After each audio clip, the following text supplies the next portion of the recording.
બોટાદમાં વધુ પશુ એમ્બ્યુલન્સ ફાળવવા ગૌરક્ષકોની માગણી. બોટાદના બહુમુખી પ્રતિભા ધરાવતા અને અનેક સામાજિક, ધાર્મિક, રાજકીય સંસ્થા સંગઠનો સાથે જોડાયેલા બોટાદના જાણીતા ગૌરક્ષક સામતભાઈ જેબલિયા તથા ઇમરાનભાઈ તથા એકતા મંચના મંજીભાઈ તથા અનેક જીવદયા પ્રેમીઓ આગેવાનો ભેગા મળીને બોટાદ કલેક્ટર સાહેબને એક આવેદનપત્ર આપેલ છે.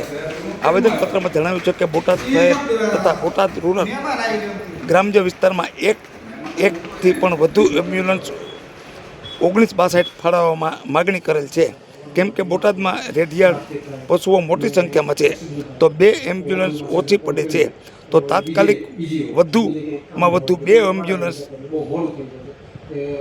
આપવા રજૂઆત કરી છે અને બોટાદને પ્લાસ્ટિક મુક્ત બનાવવા પણ રજૂઆત કરી છે. કારણ કે રખડતા અબોલ પશુ પ્લાસ્ટિક ખાઈ બીમાર પડે છે અને મૃત્યુ પામે છે, તો તાત્કાલિક 2 થી વધુ એમ્બ્યુલન્સ ફાળવવી જોઈએ એમ પત્રમાં જણાવ્યું છે અને બોટાદ શહેરને પ્લાસ્ટિક મુક્ત બનાવવું તેવી માગણી કરી છે. જે દર્શક મિત્રોએ સુપરફાસ્ટ ચેનલને સબસ્ક્રાઈબર નથી કરી તેમને સબસ્ક્રાઈબર કરી લેવી.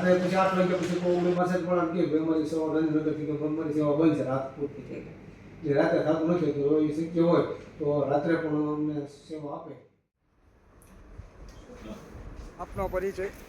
હું ગૌરક્ષક સમિતિના ગુજરાત પ્રદેશ સંગઠન મંત્રીના રાજ્યના ઉપાધ્યક્ષ સામતભાઈ જેબલિયા, બોટાદ. આપ આવેદનપત્ર કલેક્ટરશ્રીને દેવા આવ્યા હતા, તો એનો શું કારણ આવ્યા હતા? આવેદનપત્ર આ બધા પત્રકાર મિત્રો અને બધા વિવિધ સંસ્થા સંગઠનોના આગેવાન સાથે અમે આજે બોટાદ કલેક્ટર સાહેબને આવેદન એ નિમિત્તે આપેલું છે કે બોટાદ શહેર અને જિલ્લામાં 1962ની સંખ્યા ફક્ત 2 છે. એટલે અહીંયા પશુની રેઢિયાળ પશુની રખડતા પશુની સંખ્યા બહુ વધારે હોય તો આ 1962 ટૂંકી પડે છે. ગમે ત્યારે ફોન કરવી તો કે છે અમે આ જગ્યાએ છે ને આવતા કદાચ 2 કલાક 3 કલાક થઈ જાય તો પછી છે ને એ લોકો અમુક અબોલ પશુ મરી જાય છે અથવા રીબાય છે.